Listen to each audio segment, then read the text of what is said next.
Nilikuwa nasema Mungu anatupenda, alitutumia Yesu ili kila mmoja asiishi kwa maisha yake, lakini tuishi kwa maisha ya Yesu, kwa sababu kuna maisha ingine ametuandalia.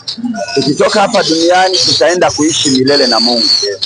Na kwa hiyo kila mmoja asiishi kwa maisha yake ama kwa maisha ya mapenzi ya hii dunia, aishi kwa maisha ya mapenzi ya Mungu, si ndio? Kila mtu ataishi kwa mapenzi ya Mwenyezi Mungu. Na Mungu alisema ya kwamba unaweza ombea kwa kona, hata kwa nyumba yako, hata hapa kwa barabara, na mradi na itendeke.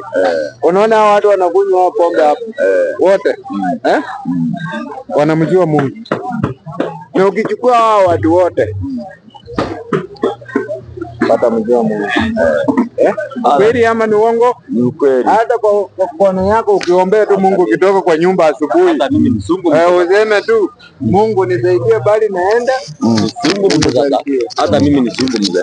Ninasema Mwenyezi Mungu is the greatest I, the Lord who lives in heaven loves us, which means if the servant, you are the servant of God, you have now been brought here to change these people. This is a Easter Monday, and you have been brought here as a servant.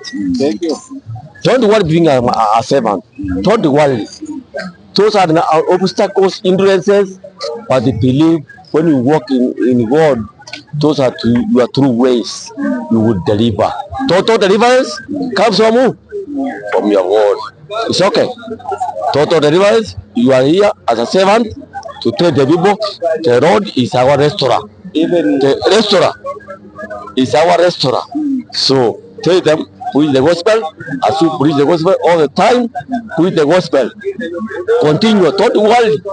The road will restore and become our restaurant. Thanks. Na mwingine anaweza ongea? Mimi naweza ongea. Nasema hivi, nashukuru sana. Sio watu wote wanaweza kuwa na neno kama hilo la kujenga. Na kitu tunaweza sema, Mungu akuongeze nguvu, upate kuwakomboa wengi wafuate neno la Mungu. Na ni asante sana, na utuweke kwa maombi. Asante sana. God loves us so much, ndio maana tuko hai. Tukikufa wakati wetu ikifika ya mwisho, ndio jane imefika ya mwisho katika maisha. Mungu anatupenda. Tupendane sisi wote. Mungu anapenda sisi wote. Azidi kumshukuru Mungu. Amen. Acha tuombe. Tuiname tuombe sisi wote, alafu tumalize. Baba, tunakushukuru kwa sababu umekuwa pamoja nasi. Mandugu zetu tumewapata hapa siku ya leo ili kila mmoja apate kuokolewa. Ulitukufia msalabani ili tusiishi kwa maisha yetu, lakini tuishi kwa maisha ya mapenzi yako. Tunakushukuru siku ya leo umekuwa pamoja nasi, katika jina la Yesu. Zidi kuongoza katika jina la Yesu Kristo. Amen and amen.